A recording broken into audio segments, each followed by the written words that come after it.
see if I can unmute you now that they switched this. All right, here we go. Unmute. So you're unmuted.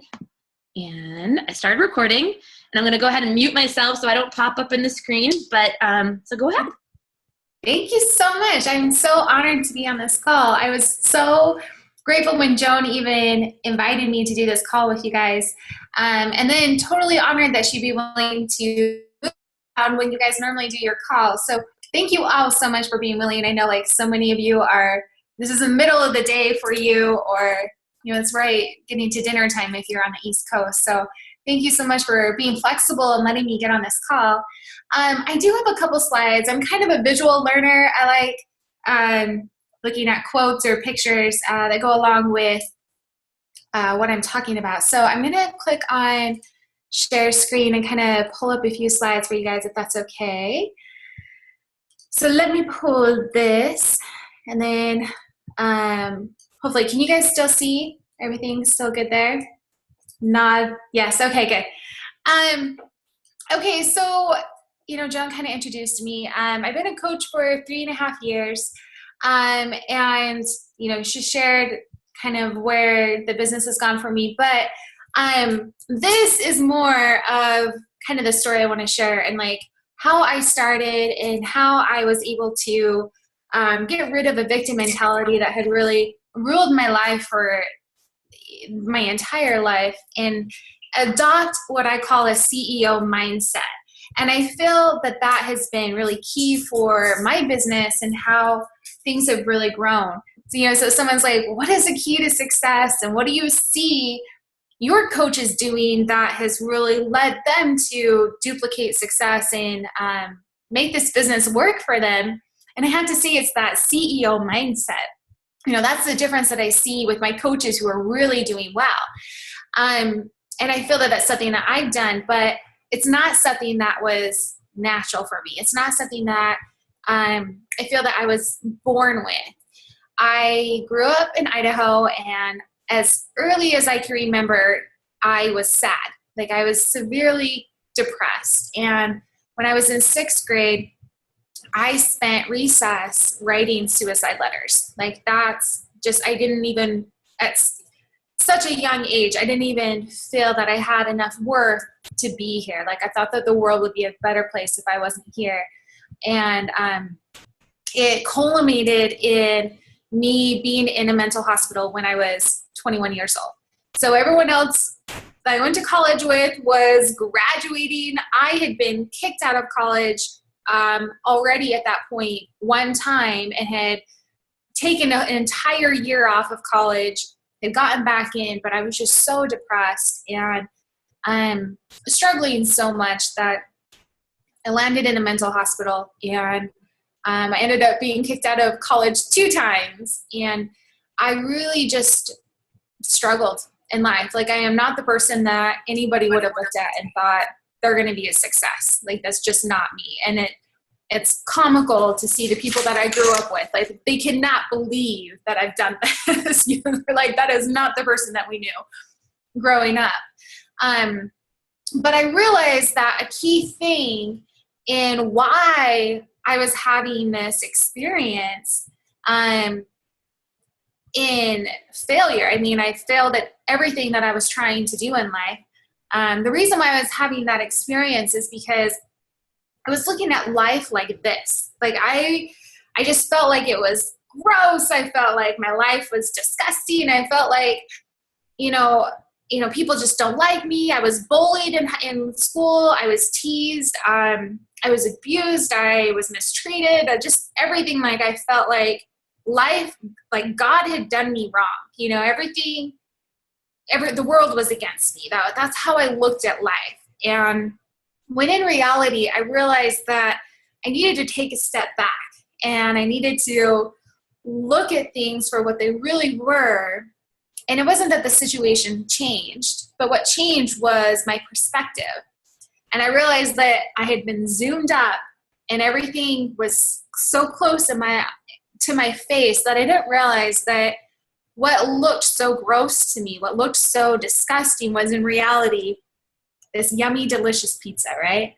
I mean, those are the same images that you're looking at, but one, you realize like the very thing that you're thinking, that's disgusting, you're actually like, it causes your mouth to water because it's so desirable to you. And I realized that I do have worth. I do have value, but I had to change my perspective. I had to train my mind to address the experiences that I was having differently, so I could look at things differently.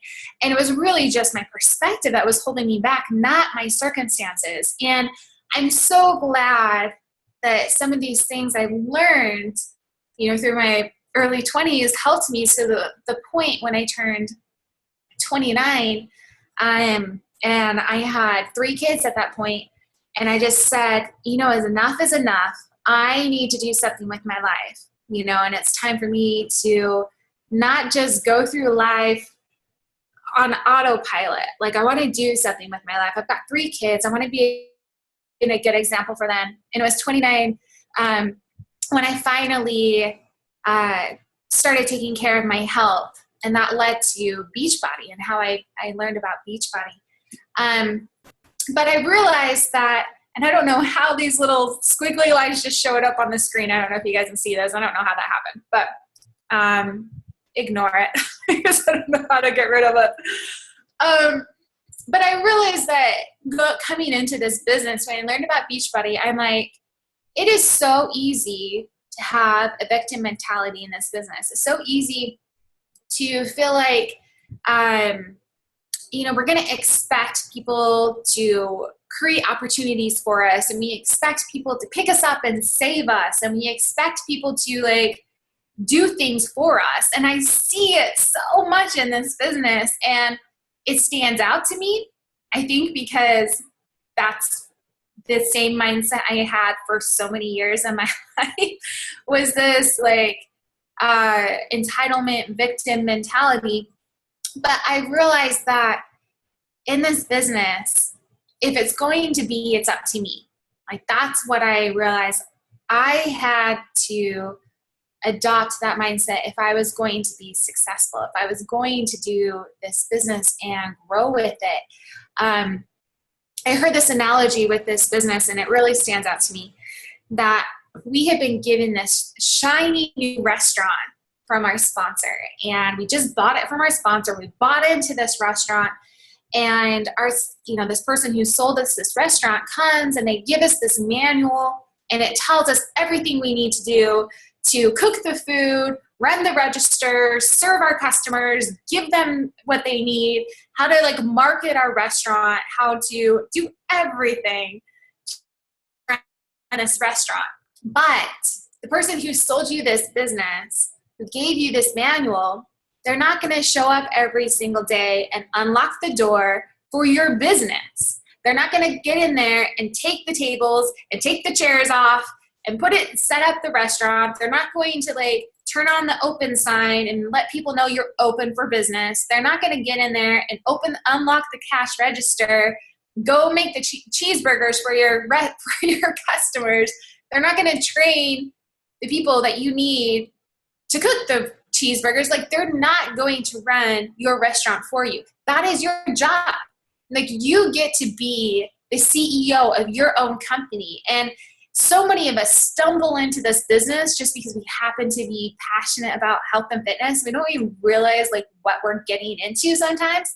I've heard it called as we're accidental leaders in this business. And so it's a nice little wake up call for you to realize what this is. This is your restaurant. This is your business. And nobody owes it to you to get in and open your door, and let people know that your restaurant is open for business. That's totally 100% up to you. And your sponsor and people in this business, or people even on the team, they have their own restaurant, and they're so willing to share with you, this is what I'm doing to build my business. You guys are so lucky to have Joan in here telling you guys, hey guys, this is what I'm doing to hit Success Club. This is what I'm doing to be an elite coach. This is what I'm doing to grow my business. But it is 100% up to you if you're going to do it or not. But she's not going to go knock on your door at the restaurant and be like, hey, so you really should be open for business. Like, what are you doing? Where are you? You know, but yet so many people think almost like, wait, you're supposed to do this for me. So that's what I call the CEO mindset. So people will ask, okay, what do I need to do to adopt a CEO mindset? Like, I get this, but how do I do it? Or what does that mean? So I've kind of narrowed it down to 4 things. 4 things that I feel are characteristics of people who have a CEO mindset. And there's actually a ton. And I could go into this a lot more of, you know, different things that I think a CEO does. But for the sake of time, I'm just going to go with what I consider the 4 biggest characteristics. Number 1 would be that a CEO is a big thinker. Now, I've heard this quote that, like, you can overestimate what you do in 1 year, but you underestimate what you can do in 3 years. And so it's up for us to really think big. You know, think big of, like, where do you want to be in 3 years? And it could be, like, so much really bigger than you even, like, imagine. I guess I should have asked Jonah what the dynamic team is. I'm a Christian. I believe in God, and so I hope this doesn't make anyone uncomfortable. But, like, if I refer to a story in the Bible, but there's a story in the Bible, and the point will come across whether you believe in the Bible or not. But of Christ who was walking down the sea, and he called to this man, Simon Peter, and he told him to cast his nets out in the sea, and that he would fill them with fish. And they had been fishing all day, and there was nothing. They hadn't received anything. And Christ told him, you know, put out your nets. And Simon Peter put out 1. And I just think it's interesting because that 1 net that what he cast out was filled to the brim. And I can't help but, like, what if he had set out hundreds of nets? What if he had set out all of the nets that he had? I think Christ would have filled them all. And I really think in this business, like, we sit there and there is a massive opportunity for us here, but we limit ourselves with our thinking. We limit ourselves because we think this is only what I'm capable of. And we have got to, like, break down those walls of that limiting mindset and think big. Think bigger of what is possible and how can I possibly expand this. I think a great example of this is Sam Walton. And I'm probably totally ruining everyone. Everyone's like, I hate Sam Walton and I don't believe in the Bible. But you have to admit, Sam Walton's a good businessman. And I just want to share this story. It's from this book by John C. Maxwell, How Successful People Think. So I'm just going to read it to you guys. This is written by Soderquist, and he was his, like, former president of Walmart. And he tells a story of how him and Sam Walton went into a competitor's store to kind of scope out the competition, if you will. And he tells this experience when he's relaying it back. And he says, we went into one store, and I have to tell you, it was the worst store I have ever seen in my life. It was terrible. There were no customers. There was no help on the floor. The aisles were cluttered with merchandise, empty shelves, dirty. It was terrible. Walton walked one way and I walked the other, and we kind of met out on the sidewalk. He said, what do you think, Dawn? I said, Sam, that was the absolutely worst store I have ever seen in my life. I mean, did you see the aisles? He said, no. Dawn, did you see the pantyhose rack? I said, no, I didn't, Sam. I must have gone on a different aisle than you. I didn't see that. He said, that was the best pantyhose rack I have ever seen. I pulled the fixture out, and on the back was the name of the manufacturer. When we get back, I want you to call that manufacturer and have him come in and visit with our fixture people. I want to put that rack in our stores. It was absolutely the best I've ever seen. And he said next, did you see the ethnic cosmetics? I said, Sam, that must have been right next to the pantyhose rack because I missed it. He said, Dan, do you realize that in our stores we have 4 feet of ethnic cosmetics? These people had 12 feet of it. We are absolutely missing the boat. I wrote down the distributors of some of the products. When we get back, I want you to get a hold of the cosmetic buyer and get those people in. We absolutely need to expand our ethnic cosmetics. Now, Sam Walton didn't hit me on the head that day and say, Dan, what lesson did you just learn here? But he already hit me on the head by looking for the good, looking how to improve, and striving for excellence. And that like stood out to me too, because I think the difference that I see when I have a conversation with the top coaches in this business and we're talking about things, they're looking for what they can learn from every single person that they communicate with. They're not just thinking like, well, I'm better than you. I'm a higher ranked coach than you. You know, I'm 9-star, you're 8-star. There's possibly nothing I could possibly learn from you. They're not looking at it like that at all. They're looking at things like, what can I learn? Like, how can I take this in? And what does this person have that I can learn from them? Because everybody has something that you can draw from them as inspiration. I loved at Summit, I want to say it was Summer Tucker, sitting in the audience listening to her do her Summit speech. And she talks about the National Wake Up Call. And she talks about how she tunes in every single week. And here's this like top coach. I mean, she's a millionaire dollar earner. She's a millionaire club. And she says top coach. And she talks about how she gets in every single week and listens to that National Wake Up Call, because she realizes that if she was like the expert on that topic that they're discussing that day, she would have been asked to give that speech. And that was such a humbling moment for me, because I'm like, you're so right. Like, that it's such a good thing to remember that everybody has something for you to learn. And are you going to be like Sam Walton and constantly looking for ways that you can improve? Are you going to sit there and close your eyes and say like, get your head in a rut? Another thing that I love this quote, and I was able to find it on a picture, but from Donald Trump, where he said, you have to think big. You have to think anyway, so why not think big?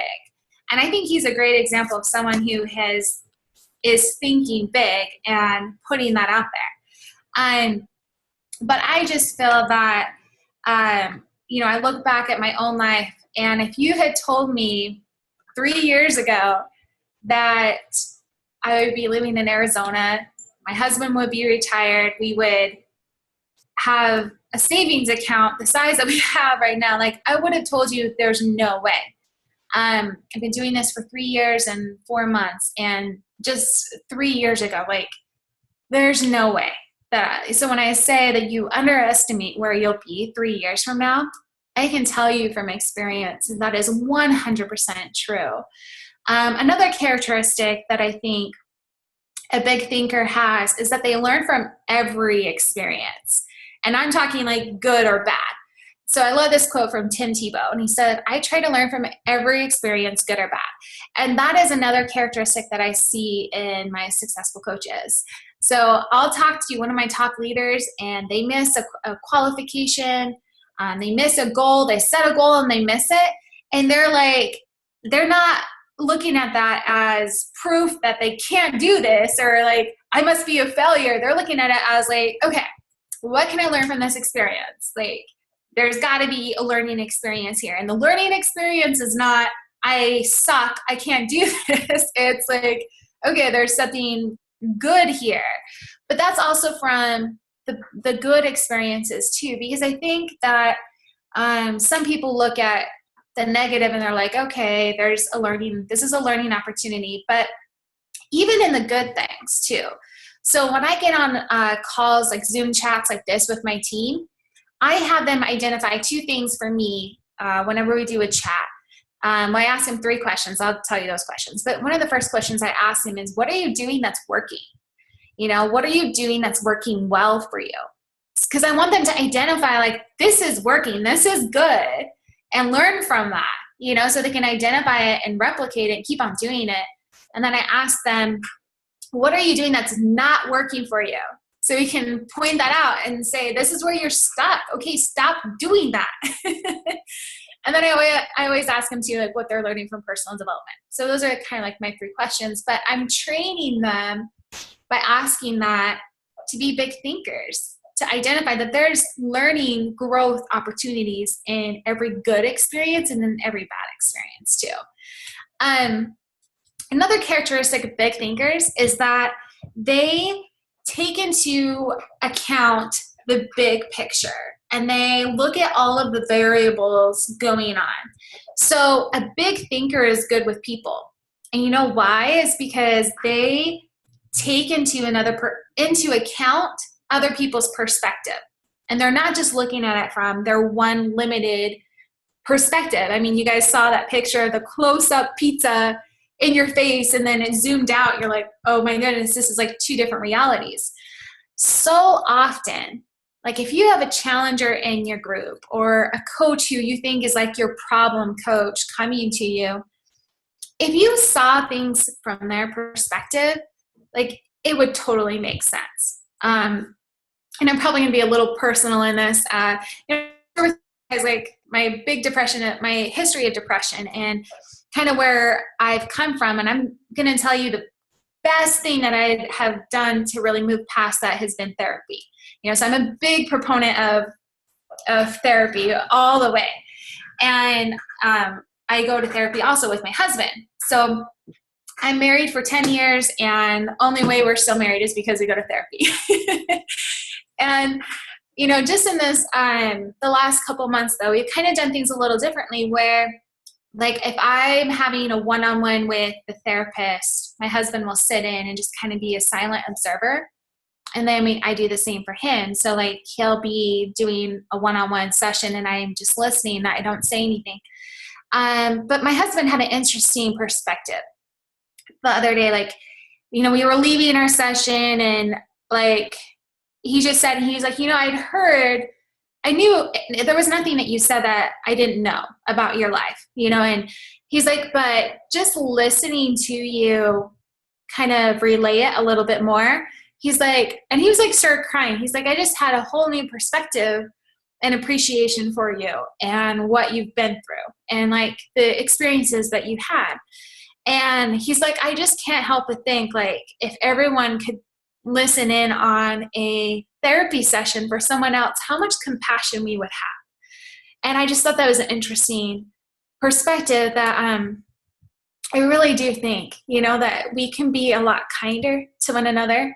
And if you could see things from another person's angle and see from everything that they've gone through in their life that has brought them to where they're at, you would view things in a way with so much more love for them. I think if we could all sit in a therapy session for one another, the world would be a much better place. But that's what a big thinker does, and they're looking at things like not just in how does this make me feel, but what must the other person been going through to say this, or if they're struggling, like what's going on in their life. That's what a big thinker does. That's what a CEO does. Like they treat people with humanity, like, with a human touch of what's going on in your life. Like, how can I help you? How can I support you? Not just F you didn't hit Success Club. I didn't get the elite points. Like, screw you. No, it's not that way. These are real human beings that have been brought into your business, who have been brought into your challenge groups for a reason. And you get to connect with them on that one-on-one level and look at that big picture of what's really going on in this person's life. That's what a big thinker does. And that's what makes a difference in a good CEO. So that's all. This is all number 1. Okay. This is what a big thinker does. Let me go to the next slide. Okay. The second thing that a CEO does is that they have mastered the art of self-motivating. Okay. Now I want to tell you guys a story. And you've probably heard it before, but is it a fable, like the artsy story of the goose and the golden egg. And this farmer has this goose and he realizes that he lays a golden egg and he's like, he takes it in, he realizes it's solid gold and he gets so excited and he's like, man, this is awesome. Like I've got this golden egg and it's worth so much. And so And the next day he goes and he realizes this goose lays another golden egg. And every single day this goose is laying a golden egg. And so this farmer gets this idea. He's like, I want to be rich right now. And so he decides to slice open this goose and get all of the eggs all out at once. And to only realize, to his dismay, that this goose is dead now. Like, there is not going to lay any more golden eggs. And so he's done. He's gone away with. In this business, I want you guys to identify what is the goose and what is the golden egg. And I dare to say that you are the goose. You are the person who is producing. You are the person that has the value. Like, right? Like, we always say that people don't do, join the business because of the business. They're joining because of you. Like, they connect with you. So you have to take care of you.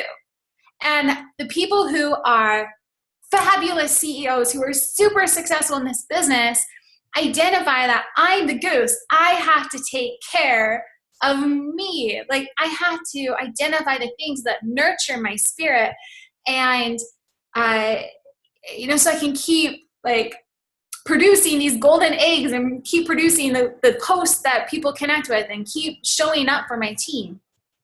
I have seen some amazing coaches come into my business, and a few of them burn out, and it's because of this. I've seen a coach who was making $1,000 a week, which is a great income, right? She was a 1-star diamond coach, and now she's making $50 and she's not even an emerald. Go all the way down. And it's 100% because she burned out. She was not taking care of herself. She was not nurturing the goose. She was not nurturing her, herself. So I'm going to give you guys a couple tips to do this. First thing, and I want you guys to literally write this down that you're going to do it.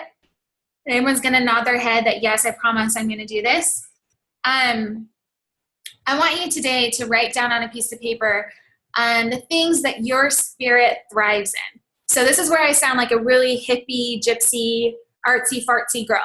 I believe we have spirit in our body, and there are things that nurture our spirit. And I want you to identify what that is and literally make a list. And so this is my list. I'll read some of it to you guys.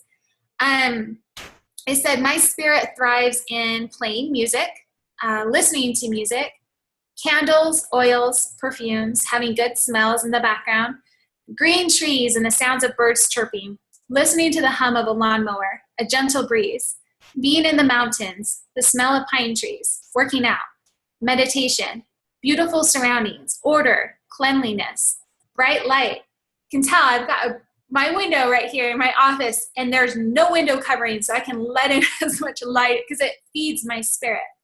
Dancing, the view of green rolling hills, flowers, a routine, a structure, early mornings, space. So, and I go on and on and on. And I made this on my phone, and I want you guys to do the same thing, because here's the thing. In this life, there are going to be triggers. Everybody has them. I do too. But whenever a trigger comes into your life that could propel you downward, you have a choice. And you have a choice to do something off of the list of the things that nurture your spirit and put yourself in the situations that uplift you, or you have the choice to dwell on the negative and focus on that and go downward on the spiral, or you can move up. And it's your choice, and it's nobody else's choice. And you can't say, well, because of this trigger, I had no choice and I did this and this and this and that. You always have a choice. Don't be like me in 6th grade thinking I don't have a choice in this life. There's no hope for me, and this is as good as it's gonna get, and I'm just gonna end my life. You can't, in non so drastic way, I see people doing that every day, thinking there's no point for me, I'm just gonna give up, and they're laying down as if they're dead. Maybe they weren't gonna do exactly what I was gonna do, but they're doing the same thing mentally. They're doing the same thing spiritually, giving up in life. You can't do that. I don't care what happened to you. I don't care what's happened in your life. I don't care what triggers. All I care is about what choice you're making to either go on the downward spiral or what choice you're making to go up, because you always have a choice in every circumstance to dwell on what works for you and what uplifts you or what takes you on a downward spiral. Now, another tip for this, because so many people are like, well, how does this work? How do you have the mental strength to stop when a trigger happens and focus on the things that nurture your spirit? Couple things. I love, again, from this little tiny book. I was reading in here and I'm like, this is a clue. This is a success leaves clues. We always hear that, right? But it talked about Dan Cathy, who's a president of Chick-fil-A, and arguably like a really great fast food restaurant. He's very successful. And he talks about something that he does to be successful. And he says that he has a thinking schedule. And this is what he said about him. Like he was asked, do you make thinking a high priority? And he goes, I put it on my schedule. He goes, it helps him to fight the hectic pace of life that discourages intentional thinking. He sets aside time just to think for half a day every 2 weeks, for one whole day every month, and for 2 or 3 full days every year. And it helps him to keep the main thing the main thing. And I love that. Like, you have got to put this on the schedule. Put in the schedule time for you to think. Like, put it on your thinking schedule if you need to. I'll tell you for myself, one of the only ways that I know I can keep doing this business and not burn out and keep going is for me to never schedule anything at nighttime. And I don't schedule anything on Fridays either, or on the weekend. So Friday is my swing day. Like, if things are totally crazy, I'll catch up with work, or I'll take off and I'll go get a manicure. My nails are shiny. I got a manicure on Friday. Or I'll go rest, or I'll spend the day in nature, and I'll go read books. Like, I'm taking care of me, and that's my schedule. That's why we're doing this call right now, because I said, for me right now, at this stage in my business, I'm not working at nighttime. So I'm creating this schedule of what I know nurtures my spirit and where I can function and what works for me. Another thing that I'm doing to self-motivate is I'm paying very close attention to what enters into my mind. We've heard this garbage in, garbage out. But so often, it's not coming from outside sources. Yes, sometimes it is. Sometimes you have people who have fed this garbage to you, and you have to remove yourself from the situation if you can. But what I've noticed more often than not, you're thinking certain things yourself. You're not hearing it from an outside source. Like, no one's telling you, you can't do this, you're a loser, what are you thinking? You're thinking it yourself. You're the one. And it's like you have to retrain your brain. Literally, retrain your brain to think differently. And I'm going to be the first one to tell you, I big time had to do that. 100%, because I was my own worst self-critic. I thought I had no worth. I thought I had no value. I thought there was nothing that I could do right. So I want you guys to write this quote, this phrase down. Literally, I don't want to see any of your faces because I want you to be writing it down, okay? It's no. That's not the truth. The truth is. Okay? Did you write that down? No, that's not the truth. The truth is. Now you're going to memorize that, because when a thought comes into your mind, Brigitte, you dropped from 15 star. What's your problem? You must be a loser. No, that's not the truth. The truth is, I'm an amazing leader, and I have so much value to give my team, and I know it's just a matter of time before I get that back. Okay? Do you see it? Or I can't believe I didn't hit Success Club last month. That means I'm never going to be able to do this. I might as well just give up now. I'm not going to do this. No, that's not the truth. The truth is. That's what you have to say to yourself. Anytime anything negative comes into your mind, you say, no, that is not the truth. The truth is this. And you feel with so much conviction that you remind yourself and you remind your soul what is the truth, because you have to be your biggest cheerleader. You have to be the one that's standing up for yourself. And you can retrain your brain to think differently, though, because I have. So I can tell you that it's possible. Okay? Another big thing that you can do to self-motivate yourself is to stop thinking about yourself. I remember that pissed me off so bad when my mom said that to me. Whenever I was depressed, I was sad, and she could tell I was down. She was like, stop thinking about yourself and go think of someone else. Find a way to serve. And I didn't want to hear my mom as a kid growing up. You guys have bad days. I still have times where I struggle or I feel down, or in a funk. And this is my focus. And this is why Beachbody is so good for me, because every day I'm like, who can I add value to? Who can I serve? And where can I find an opportunity to uplift somebody else? And I promise, if you focus on that, it's not draining. You get uplifted being that funnel of goodness and of light and of service. It rubs off on you. You're this funnel and you're channeling it, but it stays on you too. And you're uplifted in the process, okay? But this is what a CEO has to do. You cannot wait for Joan to come along and put the life support pumps and pump you up and jolt you into existence. You have to do this yourself. I did not reach out to my sponsor and treat my sponsor like a therapist. I went and hired someone else for that. I did not come to my sponsor and be like, I don't really feel like doing this today. What should I do? I don't really feel like being a coach. I don't feel like checking my challenge groups. I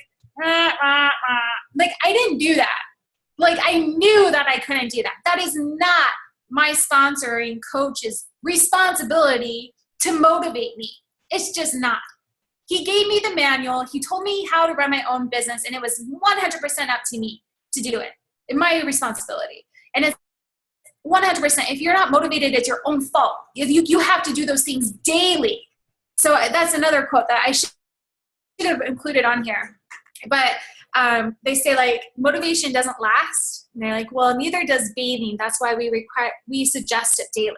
What that quote is suggesting is that you do these things daily.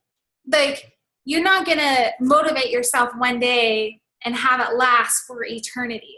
You have to find the things continually to uplift your spirits, okay? Okay, I'm kind of harping on this one just because I see this one being something that holds so many people back. Couple other things I want to mention on here. Okay, so when I was at Summit, I remember Carl Deichler in the big General Assembly kind of breakout session. He mentioned that whenever he feels bored or disengaged and he feels like, I don't really know why I'm doing this, that he takes it as a sign that he is not engaged with the people. And he finds opportunities to reach out to somebody one-on-one and serve and uplift them.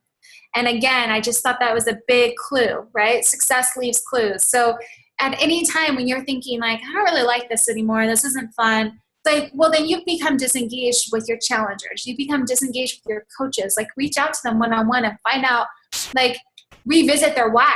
Connect with them and find out, what they're doing and what's going on in their life. Another thing I wanted to mention here, just because I hear this all the time from coaches, someone might message me and they're somehow they think that they're missing out if they're not on the team of someone who's on the top 10, and they're I feel like I'm missing something. My sponsoring coach, or even just coaches in my downline, they're well, my sponsoring coach isn't doing this, and I just feel like I wish that they would quit and you could be my sponsor, and feel like I'd just be doing so much better. And I'm no, that's the only problem that you have right there, is the mindset that I'm missing something. If you're walking around with this idea of I'm missing something, then that's what you get, because you're focusing on lack. And so you get lack in your life. Does that make sense?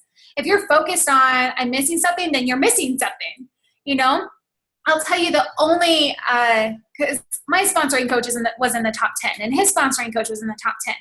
And I'll tell you the only difference between being a part of a top 10 team or whatever, and the confidence that you get from that, is that you're not missing something, but they're not teaching anything different. They're not.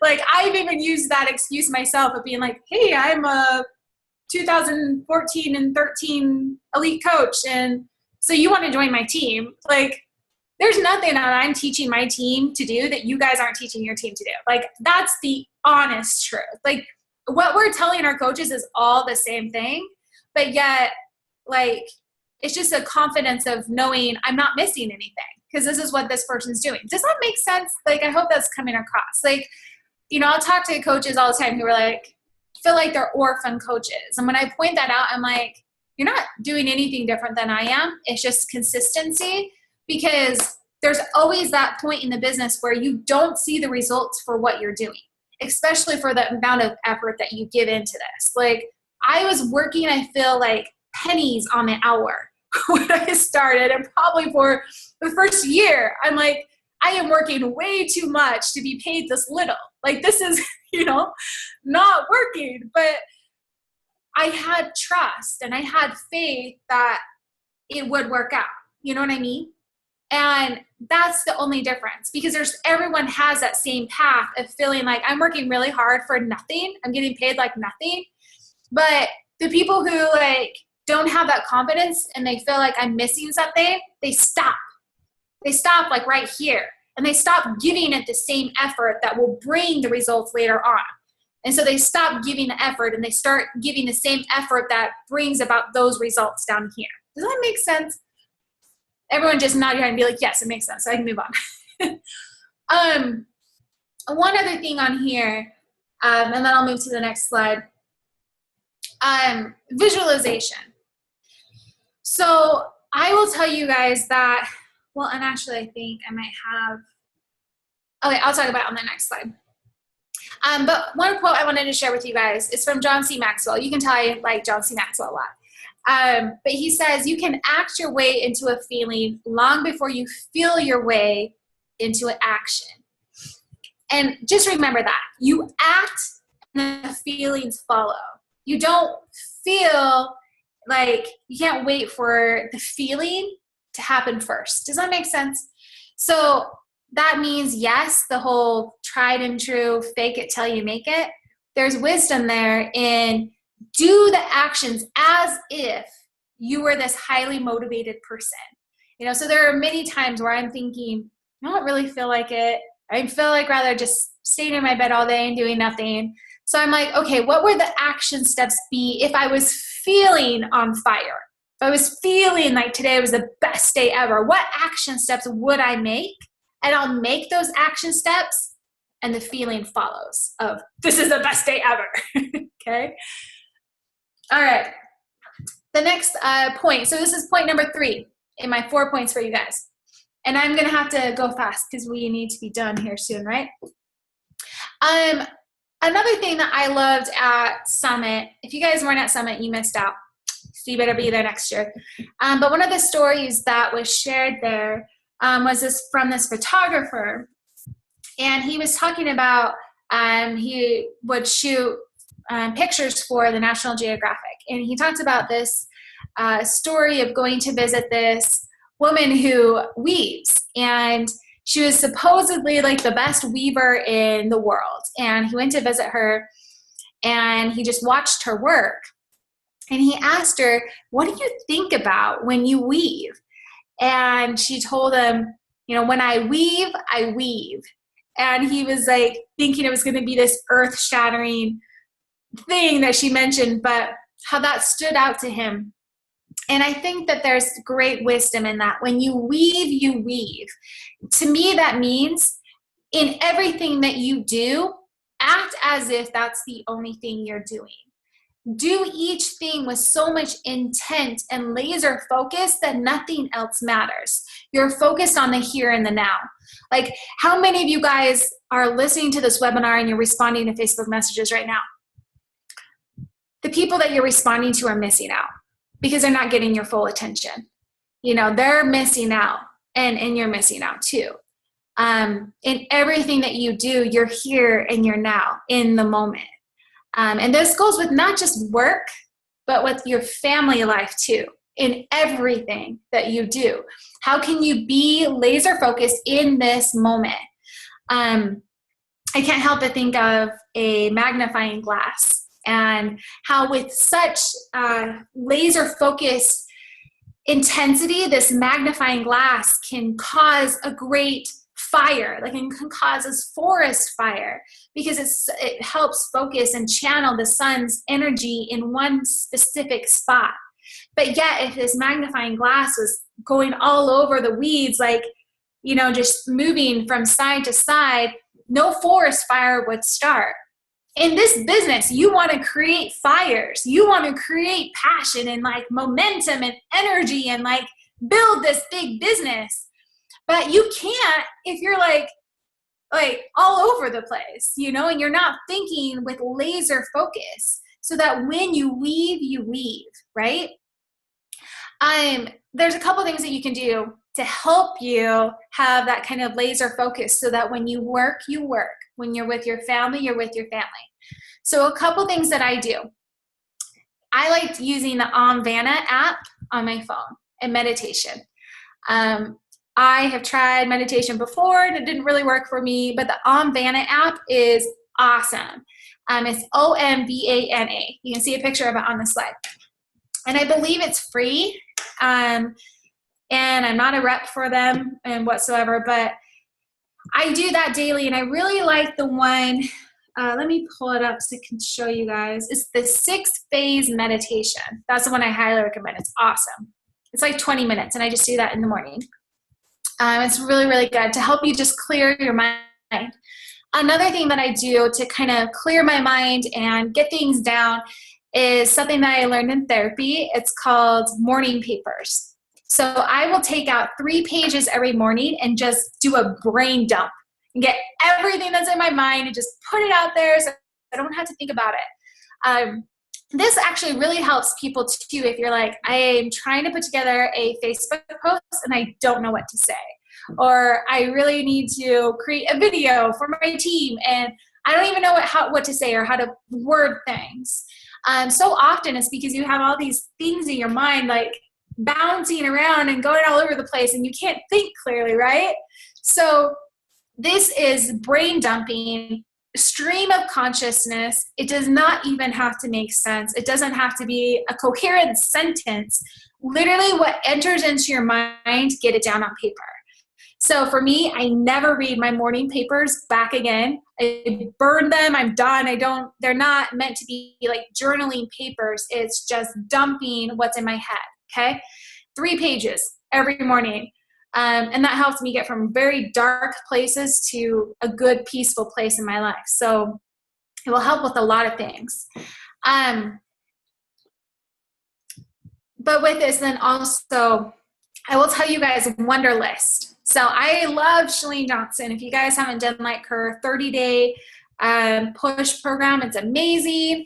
I love listening to her podcast, and she talks about her to-do list and things like that. And she recommends even a different program. But I personally love Wonderlist. It's WUNDERLIST. And I love it because it has a website, so I can write and log in and enter in things on my computer. And if maybe I type faster than I am on my phone, but then I can log it in. It's an app on my phone. I also like that I can have different categories of different lists. And so if anyone's married and you've got a husband or a wife and you're like a honey to-do list, right? There are several things where I'm like, okay, I really need to make sure this gets done before 20 people come to our house on Friday night, right? So I'll have a list for things for my husband to help me out with, or things that I need to remember for my family, or even a shopping list, remember you need this or that, like literally get everything down there. And you can star things and categorize. Anyways, go check out the app. It's really, really amazing. And it works really, really well. And then if you even have like an assistant, or if your assistant marks something off that they completed it, or your husband marks something off that he completed it on a list that you guys are sharing, it will email you and let you know. So you don't have to ask your husband again, like, hey, did you buy more light bulbs for, anyways, it's really great. So Get that app, okay? Another trick that I want to share with you guys, because I didn't always know this. Your phone can go on airplane mode. So if you're on an iPhone, down at the very bottom, like literally, like you just swipe up, and it brings up this little screen you can see here where you can hit the airplane, and it goes on airplane mode, and you're not going to get notifications. You're not going to get text messages or phone calls. I needed this in my life because I use my phone to take pictures of my kids. But when I'm with my kids, I want to be with my kids. I don't want to get a message from a prospect saying, hey, tell me about Beachbody. And then I'm like, crap, I want to be with my kids, but now someone's asking about Beachbody. Like, I just don't even want to know. And then when I get back to my phone or the computer in a couple hours, then I can message them, right? But I want to be where I'm at. You're looking at this as a long-term business. You want to be here years from now, and it's not going to work that way if you don't learn how to control this so that it's a legit job when you're a job. And then when you're with your family, you're with your family, okay? That's laser focused. So anyways, those are the main things.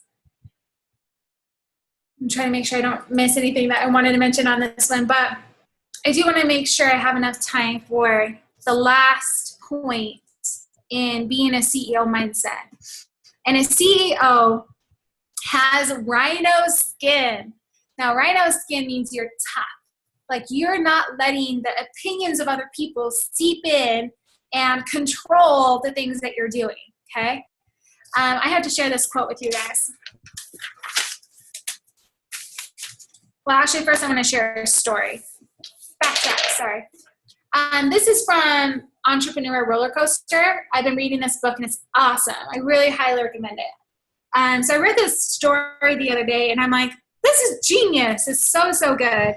Let me just open it up so I can make sure I tell it the right way. But he talks about these crabs and how these crabs are a certain kind of crab. The way that they are trapped is by having this box like this. You can see a picture there. It's a box, and it just has one little hole in the top, and they put a small little piece of bait down at the bottom. And this crab crawls in, and he stays down there by this bait, and then all these other crabs come in, and they're all just hanging out in there, and they could easily climb out. But if a crab does, for some reason, they're so weird, but if one crab starts crawling out, the other crabs will grab at him and pull off his legs, pull off his arms, and kill this crab because he's trying to escape. That is so much like life and what the things that we do. So often we're changing the status quo. Like these crabs, like we think that we need to follow the crowd. And if we do something different, they grab at us and they try to pull us out and they try to pull us back down so that we like stay with them. And it's so easy to think that it's because people don't like you when it has nothing to do with you. It has everything to do with them. Because if you do something different, you are like holding a giant mirror for all of the people who are staying back, and you're reflecting back to them their cowardness. Like how they're because they're realizing this is something that they want to do, and they know that they should do for themselves, but they're not. You know, if somebody is ever making fun of you or they have something negative to say, it's because they don't know how to communicate to you that they're interested, that they wish they were doing the same thing. That's their only way that they know how to communicate that, man, I really wish I was doing what you're doing. You know, because they're interested. It stands out to them. If they didn't care about it for themselves, it wouldn't even stand out to them as something to acknowledge or mention. But it has nothing to do with you. So you have to realize that someone else's criticism of you is because you are making them look bad in their mind, right? It's about them. And they just wish they were as courageous as you. But here's a trick.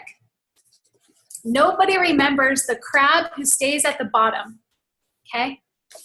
In life, the people that we remember are the people who climbed out, the people who did something different and didn't stay at the bottom of the trap. So maybe that person at the bottom of the crab trap is winning the most popular award, but they're dead. they die. They don't climb out. They don't do anything with their life. And it's like they're dying a slow, meaningless life doing nothing because they didn't have enough courage to get out of there. Okay? So get out, do something different, and screw the other people who are trying to claw you down and realize it has nothing to do with you and everything to do with them. It doesn't matter what people say. I want you guys to realize that this quote, and it's from Steve Jobs, and this was given when he was diagnosed with pancreatic cancer. And you guys know what I'm talking about, even if I'm saying it wrong. And this was right after he was given 6 months to live, and this was at the Stanford University address. And he says, your time is limited, so don't waste it living someone else's life. Don't be trapped by dogma, which is living with the results of other people's thinking. Don't let the noise of others' opinions draw out your own inner voice, your heart, and your intuition. They somehow already know what they're truly meant to become. And I love that. Your inner heart. I talked about your soul, your heart, your spirit, your voice, your intuition knows what you're capable of. You would not have joined this business if it weren't for a reason. You wouldn't have goals and dreams if God didn't know that's what you're capable of.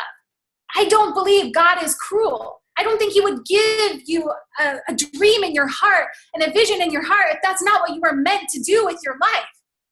And there's so many people who want to categorize what you're capable of, but you get to do the same thing that you do in your own mind and say, no, that's not the truth. The truth is I am capable. I can be a top Beachbody coach. It truly is reprogramming your mind, and don't let people install a faulty program in there. You're in this computer, delete it. Get rid of these negative thoughts, delete these negative ideas that are being planted in your mind from other people. You don't need that. I want to tell you guys a story. So I have this dog on this slide because there is this dog. This is a true story. And this is his mother. She was pregnant with puppies, and she got hit by a car, and her back left leg was injured. And they didn't really ever get it fixed properly. And so once this mother dog started walking again, she walked with dragging her left back leg. And she wasn't ever fully healed. And her bones went AWOL or whatever. And so even when she was months and years later, it still was not healed. And she always was walking this way. And an interesting thing happened when her puppies were born and they learned to walk themselves. They walked dragging their back left leg because that's what was modeled for them. That's what they thought was the norm. How many of you guys are dragging your left back leg because your mom and your dad did, and you thought that that was the norm? I'm here to tell you it's not. I'm here to tell you you can run. You can do things even if no one else before you ever did it. You have RHINO skin, but you get to decide, what does success mean for you? Another thing that Darren Hardy has you do in this book is he has you literally write out, what does success mean to you? Because it's going to look different for everyone. And it's not just what does your sponsoring coach want you to do? So if you're I want to be diamond, my coaches who tell me that, I'm why? So what does that mean to you? Why? Because when times get tough, your dream of, well, I'm going to be able to say I'm a diamond coach doesn't go very far. It doesn't mean much at all. I want to know why. I want to know how is your life going to be different when you hit diamond? What does that mean for you? Each one of you guys gets to define what success means to you in such a way that it is so powerful for you that nothing else matters. Nothing else matters.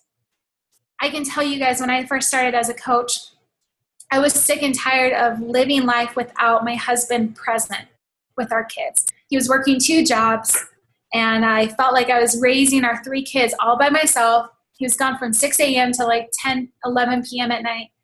And I am sitting there thinking, there's got to be a better way.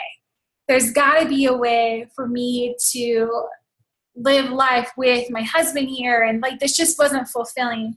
So for me, I define success as I want to have my husband home. I want us to both work from home and be able to take off whenever we wanted and spend time together and have our kids there, like see us both there at family dinners. And so to me, family dinner time was like sacred because that's what I worked so hard for to create. And so that was my definition of success. And so I didn't care when my mother-in-law made fun of me about Beachbody, which she did. I didn't care because I knew it was going to be worth it. And so you have to define and visualize like what that success means to you, and that will help you have RHINO skin. My point in sharing that. But I just want to share with you guys these things, these 4 things I feel have been key and vital to my success with Beachbody because I have been a big thinker. I haven't said, you know what, like I'm a college dropout. I tried to do real estate for a year. I never had any customers or clients for an entire year. True story. And there's no like reason in my entire life why I would be successful in this. I've never been successful. I didn't think that. I thought God has planted in me a desire and that he wouldn't be cruel, you know? And I realized I get to think big. I get to think beyond my current circumstances. I realized that it was up to me to self-motivate myself and keep myself fired up. I realized that in everything I had to do it with laser focus and focus on the here and the now. So when I weave, I weave. And I realized I couldn't think about anybody else around me and what other people were doing and what their opinions of me were. I was doing this and I knew why I was doing this and why it meant so much to me. And because I did those things and because I've taught those things to my team and they're doing the same things, it's not just led to my success, but other coaches on my team are seeing the same success and their incomes are growing and they're doing amazing things. So it's a tried and true thing. And I promise if you guys do these things too, it's going to make a big difference in the success that you see in this Beachbody business. So thanks for getting on. I totally over, I know, but I appreciate you guys listening and being attentive. So I'm going to stop the screen and pass it back to you, Joan. Oh my God. Thank you so much. That was an amazing call. I think I got chills like 4 times. I kept looking at Ryan and being like, oh, got chills again. Oh, got chills again. I don't know if you've ever read Gabrielle Bernstein. Have you read her, Brigitte? Oh my God. I haven't. What book is that? So she has a book called Spirit Junkie, but then she has a 40-day guidebook called May Cause Miracles. And like legitimately, as I'm listening to, I'm like, it's like she's speaking, like it's just like she wrote Gabby's book. I mean, you know, I think I'll have to read it then. so much like you know, no, that's not the truth. The truth is, you know, she words it slightly differently, but she just says, you know, I choose to see this differently. And she says, like, you know, at the time, you don't even need to know what you are seeing differently. Just choose to see it differently because whatever that negative thought is fear and it's not real. And so I think you'd love her, but this was. I'll have to check it out. And then, you know, and then your point of helping somebody else, you know, when you're feeling helpless, help someone. That's an Aung San Suu Kyi quote, which is one of my favorite quotes. And it's so amazing because if you are feeling down in this business or if you haven't been doing, you know, what you should be or, you know, to get yourself to move forward, the second that you go out there and start helping somebody else, you get remotivated because spirit works through people. And so I love your message was right on. And I think it was everything that everybody needed to hear. And I really appreciate your time in sharing this with us. And I think that everybody should re-listen to this call a few times. Thank you so much for having me on. It's an honor to chat with your team. You guys are amazing, all your beautiful, shiny spaces. And spirits, thank you so much for letting me be on. Thank you. And I will, and unless you have a minute for like a question, does anybody have a question? Okay, good. Let's let her go because she's got with the fam. All right. Thank you so much, Brigitte. Thank you so much for having me on. I'll talk to you guys later. All right.